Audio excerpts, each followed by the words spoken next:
What is going on, everyone? Welcome back to another episode of Hockey Lab Podcast. As always, I'm your host, Coach A, here with Coach Gards. shout out Cam Doherty, Cooper Trench for the Nice hat. Happy New Year to everybody. Happy New Year. Happy 2026. We're back. We are back. How was your holiday? It was nice. Yes. Ottawa for a couple days. A lot of ice. Nail biter. Nail biter. But cool experience for the kids to get to play in the NHL rink. Oh, that is cool. We used to be fired up when we got to go play at the Zoo? Royal Gardens. Yeah. At the Hounds Rink. We'd be so excited. Yeah, I think it's good for them, like to put them under a different type of stress. But Those rinks are also significantly warmer than minor hockey rinks. you know what? Like, I have to say, you always talk about why do those people come out and clean every 15 or every 9 minutes? Why do they push the snow away? Why do they? And I'm telling you, man, after the first period, and these are just 12-year-olds, the puck didn't slide. It was getting caught in the snow. It was so much warmer. It's like Yeah, I was surprised. Even my dad does a men's league skate. Well, not my dad, but his group does a men's league skate at the GFL in the Sioux at Christmas. So if we're up there for Christmas, I always bring my gear.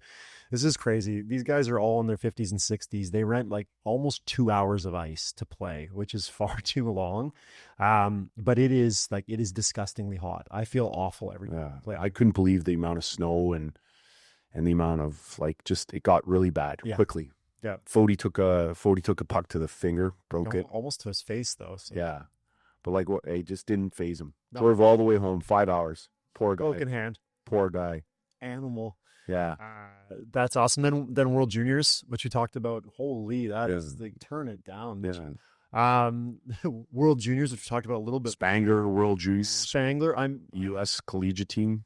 Thank God. We wouldn't have heard the end of it. We would not have heard the end of it if the American college team had won. Good for them though. I said, sure. For those guys, you'll see a couple of those guys play over in Europe for sure. So how'd they pick the team then? I don't know. Was Penn State coach? Penn State coach. So I think there's was it Penn State coach? Yeah, I think there's a lot of those guys there. And just across the yeah, maybe older guys. I don't know. I'm not in tune how they picked it, but they had the energy. You knew they were. They figured it out. Good for them. And then they play on big ice. There's certain ice. I was talking to somebody yesterday. I went to Notre Dame, and Notre Dame plays on the Olympic size ice. Well, I didn't realize that. Yeah, there's no consistency across. No Barnes. No. We had a big college game coming up, the Devlin Bowl. Well, Ithaca, New York, Cornell versus Princeton. It's actually, I haven't been to a college game since I was in school at LSSU. So that's the last time I've been to a college game. So I'm excited. I think the last college game might have been Clarkson when I was still 15. Yeah, that was it was awesome. I was sold on it. Sick, eh? Wish I would have done football. Football on ice. Yeah. But yeah, we're rolling down, so we're quite excited about it. Yeah, it's gonna be great. Shout out to the boys. Are they playing? Are they both playing? We got them healthy. We got them healthy. Knock on wood. Here we go. And then so we're World Juniors. Big topic. Outdoor hockey. Big topic, maybe. Funnily enough, I got a good story to share. That's why. Okay. Well, not just the fist fighting one. I don't know. Oh yeah. But no, I do have a good story. No, this is what happened. So I'll share this one first, and then we'll hop into ODR, and then we'll go to World Juniors. So ODR, one of our clients comes in, his kid's downstairs training, just started training with us. I've been hounding this guy for 2 years because I think it would be really good for his kid. Finally got him. Let's go. And what'd you guys do yesterday? He's like, oh, we took him to the outdoor rink, up north. So Keswick area or something like that, one of his buddies. So a true outdoor rink. It had to freeze. Right. It's not there's not nice. They didn't cheat. They didn't cheat.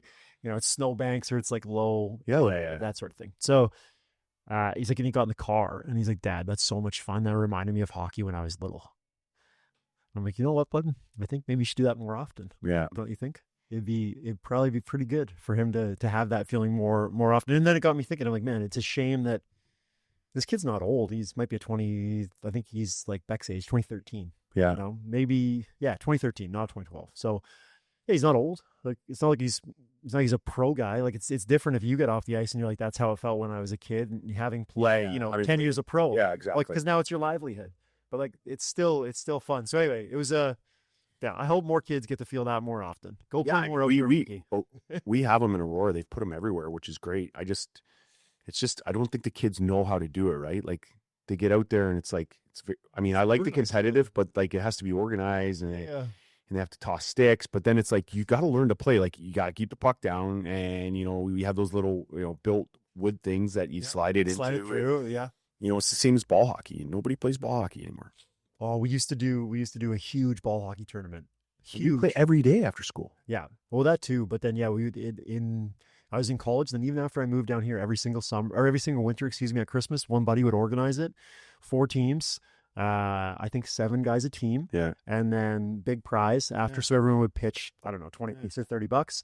And then we would get food. We usually do the party at my parents' house, actually. My dad would clean the garage enough that we could get in there. We'd cater food in, get it all set up. The team would win, like, I don't know, whatever. It's awesome. I'm sure it was alcohol, to be honest.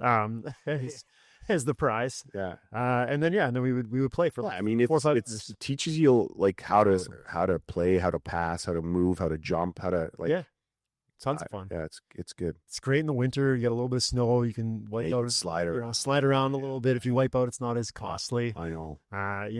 You gotta be careful on the running. Yep. High step, little shuffles. Little shuffle. But yeah, no, ODR, when I first moved downtown Toronto, I would play like pretty regularly. Toronto's got some great pads. And then they've got set times. So this is the story we were talking about. I'm out there playing on like a Thursday night, and I want to say like 6 to 8 is like teen hour, let's call it. Yeah, I saw that the other day. Yeah, they have different times for different ages. 8 to 9 is like adult hour. Yeah. And so it's 8:15, and the younger kids are all off, but there's a couple kids that are probably, I would guess, like U16, U18, AAA players. They play, like, I can see their helmets. Like, right, yeah. So we know they play, yeah. Yeah. And they're out there, and they're, like, snapping it around, and they're good players. But now... Dual equipment? No. Just helmets, skates, and gloves. But they're, out there snapping around, like, good players. They're part of the game. And then there's like, some older guys out there that aren't as good of players, and now they're getting, like, pretty frustrated at the kids. Yeah. And they start yelling at the kids, like, you shouldn't be on. You're not old enough. I'm like, dude, come on. Like, it's like 17 years old. Yeah. Like, he drove here. He trained here. He's better than most of us. Like, it doesn't matter. Yeah. So, like, he starts yelling. He starts yelling at me a little bit. And so, I'm working on my temper, but it's not always the best. So I start giving it to him back. And then there's another guy on the bench that starts giving it to him. So now we got like a few people yelling. Like, a couple guys are taking his side. A couple guys are taking our side. And then he says the most outrageous thing. And this guy looks like the Penguin from Batman on skates. Can't really skate. Yeah, so he's frustrated. He's frustrated, which I understand. And he says, you wait till I get to the trunk of my car. I'm like, what's going to happen when you get to the trunk of your car? Like, what are you bringing back? And also, let's be clear, you are not making it from the far corner of the ice to your car because you can't skate. Jesus. And so we were like, I'm like, I need to leave because this is going to escalate to a stick swinging incident on the rink. These kids just want to play hockey. So we packed it up, went home. But yeah. It's hard, and it's dangerous, too, when you get that sort of mix, right? That mix is incredibly dangerous. Like, I think the sign today that I read yesterday said, like, let's try to play to the level of everybody and get everybody involved and be smart about it, right? And which it teaches kids humility and everything. It's great. My thing is, like, the outdoor rinks, when I remember them, like, we played, they never had the big net. So it was all, like, you had the slide. Yeah, but now they got, like yesterday, I'm telling you, there was a kid, no helmet on. Everybody else has helmet on. This kid's trying to flip a puck out from behind the net, and this kid comes in and rips one like into the net, but it's a foot right and misses. But you hit a bar. Like, that's the other thing too. You rip it, even if there's no one there, it goes off the bar, it kicks out so fast. Yeah. I think big nets, no goalies is the dumbest thing in the world, to be honest. No, I agree, but they all run a little bar down. If the little things are awesome. You got to slide it in, you got to touch it, some skill. You got to pass pucks, you got to, it's not just stick handling. Yeah, I agree. That's awesome. Yeah. Well, there we go. We need to abolish full-size nets on the outdoor. I think so. 100%. 100%. The guys Impact Catering Company that we work with, they do a tournament in Lake Placid every year, outdoor tournament that they go down to, their staff. Yeah. It's like a team event. Great. And so it's all set up. There's a bunch of different rinks out there. They got the they do it up in Haliburton, I think. Oh, do they? Yeah, they did before. I don't know if they'll still do it, but they had all the little nets. Yeah. It's good hockey. Looks awesome. Yeah. Good. Okay, World Juniors. Yeah. Another big topic, right? checks again. Hey, Canada, we can't get through the quarters. Is that 3 years in a row? Semis. 3 years in a row? No, you've been knocked off the checks. 2 years in years. Okay. Well, what do you think? What did you think of the game? I mean, I was surprised. Yeah, I think everyone thought that we were gonna. Well, I thought after the semis and the guys got it rolling, and then they look like, I'm sure that Brady Martin injury hurt a bit, but like they didn't have anything in the first period. The checks were but maybe it was nerves, maybe it was anxiety for the kids. I don't know, but it just felt like they're just getting pushed around. The Czechs had a big team, man. Yeah. Banach, obviously, he's in Brantford, so we see him pretty regularly. He's a small guy, and you're a Czech as well. But they've got some men on their team, you know? Yeah, I mean, we've talked about this, and I think we'll dive into it about why it's happening or what people are saying. There's a lot of stuff about. You said you had a lot of people are saying super teams. A lot of people are saying it's detrimental to our development. Well, that's why Canada can't get past the semis. They don't face adversity too soon. I had a dad last night say to me, and I'd love to take it for my credit, but it's not. I mean, I got to give props. But he said, you know what, like these guys now, if you look at the Czech team, and you just mentioned two of them, they all play over here now. Yep. So they're getting developed at a younger age, maybe in their environment and their hometowns, which obviously we've talked about that, maybe has a better setup for it. But then they come over here, and you teach them the sort of like the North American style, right? So now they're able to adapt physically. They're not as intimidated. They play against all those guys. They're comfortable. Yeah. There's no like nerves. There's no, like, they know the guys, right? Like you see it, right? Back in the day, it was like nobody knew these guys, and the Canadians would, there was a physical intimidation or a type of play intimidation, and now that's gone. Do you think like international tournaments are hard to play physical styles too? Like one is potentially the ice size as well, but then also like the officiating, the refing. Yeah, but like they were really good this year. They didn't get into much trouble. No, I know that, but do you think that's a concern too? It's like that you can't run around. I think Canada's always gotten in trouble, so you can't do that. But I think it doesn't matter anymore. Those guys, like you said, they're all big. Yeah. So he, this guy mentioned, like, do we limit the amount of imports now? Like, they're taking your jobs, our Canadian boys' jobs, and we're not winning. Maybe that's the problem. Maybe the Canadians don't allow these guys to come in and watch what we're doing, and So limit the imports at what level though? Like the OHL. But we do already though, right? Yeah, but like drop it down even more. Tighten it even more. Tighten it even more. Yeah. I don't know. It's a good question. Right? Because they're saying they come over, they're playing. Like, how many imports do you have in Brantford now? We've got 3. Do you have 3? Yeah. I think 3 a team, or do you have 4 a team? But 4 teams spread over the dub, the OCHL, right? Yeah, I think. Anyways, it was interesting to say. Like, they're saying, we don't have enough. We're not developing the kids enough. We're not talented enough. It's also one game too, which I think is another factor. Like, I get it. You have to win. I'm not for sure. I'm not like knocking that, but I'm saying it's also tough. It's one game, right? Yeah. But they also they had it, and then they just like somebody was saying that they didn't know how to play for overtime. Well, you don't want to play for overtime. You still want to score and win, but it's hard. There's such a microscope. It's hard for them to grow up. Like it's like a big guy fighting a little guy. Yeah. It's a lose-lose situation for Canada. Yeah. You should win, and if you don't, it's worse. What do you think about venue? So I watched a couple of games. It's awful, man. You can't put it there. Like, there's just not enough empty seats everywhere. There's just not enough interest. Yeah. No. It's got to go in Canada, Europe. Like, you just can't. I think you could put it in a nice European town. Like, yeah, could you not? Like they used to. Yeah, it was so much. Like, I get the rink smaller barn typically. Like, obviously there's some big barns over in Europe. Yeah, like they're playing St. Paul. They've got 18,000, 20,000 seats. And but they were like lower bowl was empty. I think Canada's warm up had like 150 people when they popped that. Do you think how would it go in like Toronto? Do you think it'd be sold out in Toronto? I think so. I think we just have enough of a hockey market. I do. Yeah. Canada. I think they put it in Halifax. Like, that was a great venue. Like those small. I think Halifax would be great. Yeah. I still think it would sell in Toronto. We do love hockey in this nation. But yeah, the environment was awful in some of those games. You had great hockey games and no one there. Yeah. Like, zero. And then Spangler obviously had some good hockey. I watched a decent amount of that. I loved it. I mean, the Canadians struggled there too, right? Struggled there. That was the other thing about World Juniors. Before we move on, the times were awful as well. Like, I had to watch Canada at 8:30. Yeah, it's too late. My kids can't watch. Like, your kids. We talked about this. Your kids can't. Yeah, but even that, it's Sunday night semifinal before school starts again. Yeah, and they got it at 8:30 at night. Awful. Kids have just come off 2 weeks. They got to get back to school, get back to routines. Yeah, I thought that was that sucked. That's why living in the West Coast is best. Of course it is. Think about that. Yeah, we've talked about it. Of course it is. But I think part of World Juniors, like what I remember, as a kid is having it on a European time zone, getting to watch it in the morning. Yep. Like I don't remember it running this long either, right? But maybe it did. I don't know. yeah, I think that, you get up, you have coffee, right? The kid, you have juice because you're a kid, but your parents have coffee, you have breakfast downstairs, you watch it on TV. Like that was awesome. Yeah. So And then, anyway, and to continue on that, like we talked about this big thing about, these super teams being built. Is this a detrimental fact to this? I mean, I don't know. I still think you want to be able to push the needle on a team and be able to carry a load. And most of those guys on that Canada team did. Yeah, super teams aren't great for everybody else, but it's hard, right? Like, I think it's just something easy to pick on. yeah, Right now.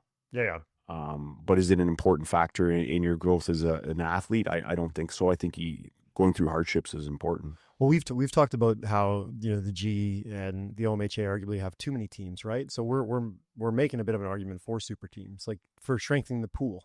Yeah, I mean the problem with the OHA is you can't dwindle it down too much because then you got to travel a lot. I get it. I still think the Birders are the way to go.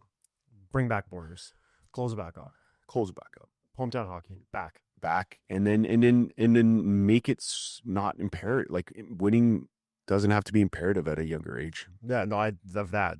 They'll find no argument on my side. Right. So, but yeah, no, it was a good holidays. I mean, and it's great when the Christmas and New Year's fall during the week. You get extra days, but Yeah. yeah, it was good. I think that it's just very hard. I think Canada is like Toronto. It's like, or Montreal. Like the media scrutiny is huge, and I feel bad. They're still just kids. And you said it's a one game's hard. It's one game's hard. Anything can happen. Absolutely. A bounce here, a bounce there. Goalie plays really well. A missed check, a guy falls down. Like Yeah, it's hard. so. Do you think they win in 7? I don't. That's the thing. I don't know. I still think it's tight. Like after watching that one, I think it's pretty tight. Yeah. Like it might be Game 7 final, to be honest. I agree. I think that's the thing. It's not like that's the difference, right? If it was one bad break here or there, it'd be like, okay, they got fortunate. Right? Like a Latvia beats them or something like that. Or like whatever, like you said, it pops off the boards, hits the hits the dasher odd and like squeaks in or something. But no, it wasn't that. But we're up here. I don't know if the States getting the same thing, but is anybody ripping them for getting beat by Finland? Like yeah, like it's the same thing down there, right? Yeah, of course. So that goes to a shootout now. Becomes or Sweden too, shootout too. Yeah, that game was electric too. That U.S. Finnish game. Oh, Sil and I were fired up at home watching it. Well, it was good. It's good hockey, and they're just kids, guys. Let's remember that. I know. Hugo talked about that. He's like, I remember them seeming so old, and now he's like, now because you interact with them. Now we know them exactly, right? But and then Kenny's first day on the ice was over the holidays, so that was fun too. We got her skates. Yes, Santa brought her skates for Christmas, which forgot something though. Yeah, he forgot stick. Yeah, he forgot her stick. Yeah, she was so mad. Santa forgot my stick. I'm like, well, I think Mommy and Daddy can get you a stick. So we had that, and she came out, and all the boys were on the ice for a skate. So she walks out just as stick taps. So I hope she doesn't think that's what happens every time she steps on the sheet. Red carpet. Yeah. That's the way it is nowadays. Red carpet. That is. So that was maybe a potential forecast to my future. So it was lots of fun. We'll have to work on that anger management stuff. Yeah, I'm working on it. Yeah, but no, and then like show us our guys going back at it, right? He had another good game last night, so like it's a fun time, right? Like it's a kickstart here. That's what else I had. I got another great one for you. So yesterday, I don't coach a lot of young team sessions, but last night JC's been sick, down as a dog, sick as a dog, down and out. So I had to step in. So I'm in the middle of a session with this team, U15, I guess, or U14. I get a text from one of our guys, Danny Zhilkin. Yeah, crazy what a GR summer can do. I'm like, what's up? You feeling good? And then he just sends me the tweet, like, Jets have recalled Zhilkin from the Moose. And he's like, best day of my life. Still can't believe it. So he's playing first NHL game coming up this week. And he's like, yeah, just thank you guys. Couldn't have done it without you guys, that sort of thing. But it was so cool. Hopefully that he can get him off the schneid. That'd be even better. Yeah. Oh, that'd be awesome. But it was. Can we talk? Have we talked about Barkey? Oh, that's another one we talked about. Can we talk about, like, can we extend this a little bit just to, like, absolutely give props to this guy? We can. So first we'll finish with DZ. Came in, had an awesome summer, worked really hard, bought in fully. And so I'm in the middle of talking to these kids about the importance of training and how, like, physical preparation can separate you from everyone else. And, like, you got to be, if you're going to be skilled, you have to be ultra skilled. The most guys are. He dialed in. I got to say, like, we hung out on the ice after everybody off and just worked on extra. shooting. What do you think? Sticks. Like he was Yes. focused. Yes. And he's like physically an animal. Like he's Animal. big, he's strong, he's fast. Yeah. Like, and you watched him build confidence as the summer went on. So anyway, yeah, as I'm talking to these boys, it was incredible. Like, fellas, while this is happening, I got a text message from a guy that's about to play his first game in the National League because of his commitment to physical preparation. Right. If not for that, who knows? Maybe he makes it. Maybe it takes another year or 2 or 3 years. Who knows? Yeah. But investing fully, leaving no stone unturned, although it is a cliche, is so incredibly important. And the opportunity to have a real example in real time with a bunch of kids coming up was pretty special. And how hard it is just to play one game. Yeah, exactly. Yeah. Incredibly difficult. Yeah. And then Barks. Well, yeah. What a kid. What a kid. Written off 100 times over. Too small. Didn't make the World Juniors twice. Should have been. Yeah. I want to say, was it the second year when he just tore up the league right after? Yep. He got snubbed and then just rose. And then the year before he had a couple goals in those games. And yeah, that's right.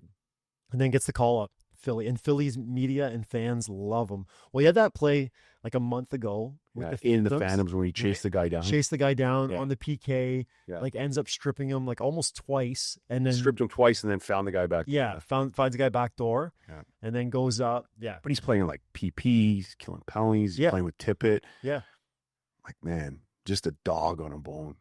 It's he has great mindset, work ethic. I mean, elite compete. Yeah.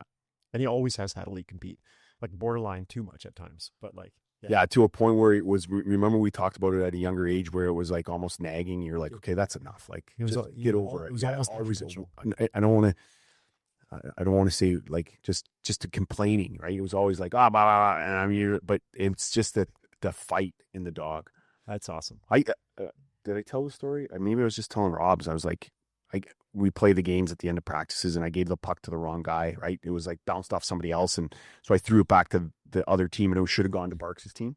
And then Barks went and stripped him. And I came back and I was like, sorry, Barks, the wrong guy. And he's like, it's okay, Guards. I always get it back.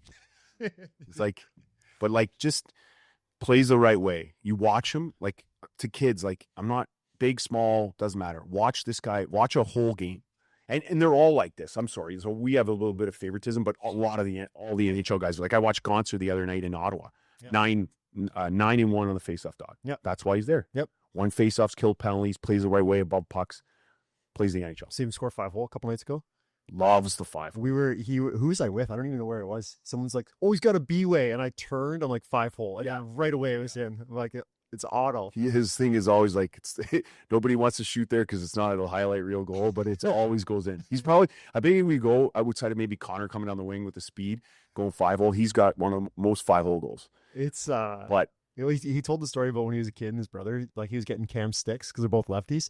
And he's like, I was getting Cam sticks. Cam's playing the O, so he's getting free sticks and he's passing them to B. He's like, but they're like 100 flex. He's like, I had to go 5-hole. I couldn't get the puck. And I just saw B guys. Just saw the older brother on TSN. But anyways, back to Barks is like, just watch him play. Yeah. Like plays right above the puck, defensive side of it, forechecks, jumps out, makes the passes, just intelligent hockey player. That's awesome. Yeah. So yeah, awesome. Hockey's back. 2026. Let's go. Yeah. I think that's it. That's everything. No, kick that around enough. We did kick it around a bit. It's like we were on the ODR.